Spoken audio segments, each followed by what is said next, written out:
চন 1901 স্থান পাণবজাৰ শত সহস্ৰজনৰ উচ্চ শিক্ষাৰ অভাৱ পূৰণ কৰি প্ৰতিষ্ঠা হৈছিল প্ৰাণৰ কটন কলেজ।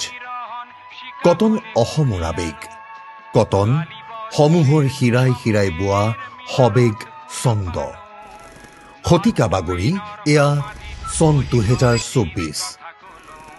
এতিয়া নিৰ্বাচনী বতৰ, আহিন মহীয়া কুসুম কপাই এয়া কটনিয়ানৰ পোহৰমুখী যাত্ৰা। সৰল মনেৰে অক্লান্ত পৰিশ্ৰম, কৰ্ম যাৰ সংস্কৃতি, সমূহৰ হৈ মাত মতাৰ যাৰ হেঁপাহ তোৰপাৰ। স্বপ্ন কটন, ধৰ্ম কটন, কটন কটনিয়ানৰ সাহ, ৰূপান্তৰৰ আশ। আউসীৰ এন্ধাৰ বিদাৰি বেলিৰ মুখলৈ চাওঁ, ৰূপান্তৰৰ মন্ত্ৰ আওৰাই জগত সভালৈ যাওঁ।